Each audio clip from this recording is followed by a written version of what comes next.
Some people might think of the word basement and think of a horrific experience seen in a horror movie or maybe not just like a psychological thriller specific, but a thriller overall. Yes, the basement can be a terrifying place if put into the right context. Maybe for a kid, you're like, maybe do I want to go down to the basement? It sounds kind of scary, right? Like the bottom of the house. What's down there? In this case, there's some secrets. That's what MarVista says with this new MarVista Entertainment thriller, which, again, I love covering these. I look at MarVista extensively on this channel. They're mostly, for those of you who aren't aware, they're a TV movie distribution company. And alternately, this one's title also Designs for Revenge. So, I kind of like that one. Well, Secrets in the Basement, they make a lot of thrillers. This isn't the only one, there's more. But they've made a lot of films now with secrets at the title. They've made Secrets in the Woods, Secrets in a Small Town. Now we have Secrets in the Basement. There's a bunch. Anyway, but I think Designs for Revenge is a little different. It's a little more obscure, but it sounds interesting. Now, I will say, I hope this film is better. I'm anticipating, disclosure of MarVista if you're not used to them. They make thrillers typically. And a lot of their thriller trailers tend to be spoiled. Like, littered with spoilers in terms of the main twist and the overall ending. And it makes you feel like I'm watching a 90-minute movie approximately, or a trailer for one, in 3 minutes. I know somebody like, why do you still probably cover them if you know they're going to be spoilers? Because it's kind of fun to talk about. Because no other studio does this. It's really interesting. I don't know why MarVista keeps doing it. But they have some strong trailers with some interesting pitches. They're fun thrillers to watch. I'm definitely a thriller type of guy. But I hope this one is better than another movie with a basement. Some of you might already see a similarity. We're going to read the synopsis first. We'll watch a trailer in a second. But this is what it says according to IMDb. Delilah and Shawn's new house seems perfect, but there's a masked figure hiding in their basement. Anybody else recall another basement movie where there was a killer in the basement, or at least he seemed to be hiding there? Maybe it never places the house. Some of you might think this and read into it being like, is this like Open House again?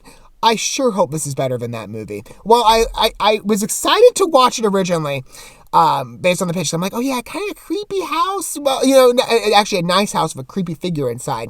The film did not deliver. It was like, the casting was fine, but it got repetitive, boring, and really not, I don't think, a great payoff. And then they tried to launch a sequel, and that didn't work. I mean, maybe in the future, be like, the film, we really enjoyed it, but not many people did, including me. It was not that good of a thriller, honestly. It was it was disappointing. I hope this is better than that. Let's take a look and see. We're going to watch the trailer first for Secrets in the Basement, and then we're going to talk about it more in my condensed review so I can follow watching the video together. Okay, without further ado, let's take a look. Here we go. Hang on a second. Let me get it ready. I can't find the toiletry box with all the vitamins in it. Similar to the Open House, we have a nice house. Talk about weaning off them a little bit. You have done so much for that woman. I wish you would spend a little time. This is a married couple, though. It's not mother and son, amazing, like it was on the Netflix movie. Hi, Barbara Forlin sent me. She said you have some teak set aside for me. You must be Delilah. Oh. I'm Jay Christo. You designed my house. You're amazing. Really is a nice I hope you house. can come by and see it sometimes. Well, I've got a few hours. Well, welcome back. I'm getting a I had to vibe get rid of here. some things. The furniture, the memories. Not a good one. Yeah. Oh, the nightmares. It's just been horrible. It's okay to let yourself heal. An old secret. This is Jay Christo. He is going to finish designing our house. It's going to be so great working again. You think you're ready? She's amazing, So I do now. This is some strong stuff. I used to be a designer, and at 29, I made a big mistake. Well, we're at the stage now of just finding out about her, but There was a lot to deal with, so they gave me these. Well, I'm glad that you can move on. That's what people do. They forget about the past, what they've done. uh-oh. And she's Did you put this up noticing here? it too. It's been there since you moved in. There should be a photo of Shawn and I. Is this the picture you mean? I didn't put that there. You okay? You do sound a little bit paranoid. It's strange what the mind makes you believe. It's me. Hold up. Jay. I swear this house is out to get me. It's not the house. You just left it all behind you and moved on. The woman in the fire. She's your wife. Psycho! He's crazy. And like I said at the end, I think maybe they spoiled it a bit too much. But this is typical MarVista. If you're not familiar, it definitely registers that way. I think that has honestly a better conclusion than the open house did, at least from what I'm seeing. Again, they spoiled it, so I can judge it that way. If you watch the open house, again, it's kind of open-ended. They don't even show you who the killer is. I mean, I remember one review, I think it was Elvis the Alien, I loved it. He affectionately called him Evil Boots. I agree, that's kind of basically what he was. Again, was a very unsatisfactory thriller.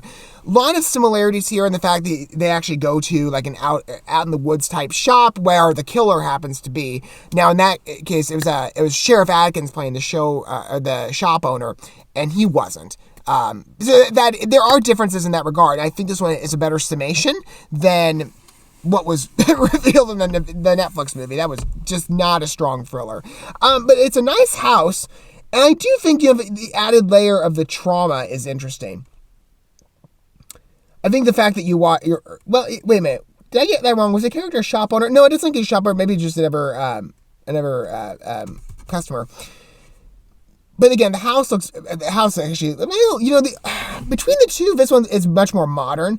The open house one was more so like a log cabin type setting, which is, again, fine for out in the woods. It was still in like a really nice house, but it just had that more like country feel type to it. This one feels, again, more like a higher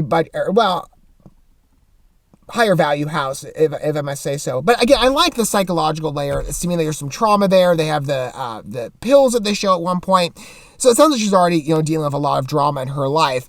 And this guy, I'm sure, is not going to do anything well. But in terms of healing her, it's probably going to get a lot worse, I would imagine. That's at least my general guess based on where the film goes. But it does look interesting, and maybe it is better than the open house. Maybe it's much more satisfactory. What are your guys' thoughts with Secrets in the Basement? Let me know down below. Don't forget to play the stuff, like, subscribe, and sharing the bell until we get to watch more from MarVista, which of course we will in the future. There's many films that they do. I will see you guys report the episode. But for now, thanks for watching this video. I love you guys. Don't forget to love yourself, fellow man. God bless and peace.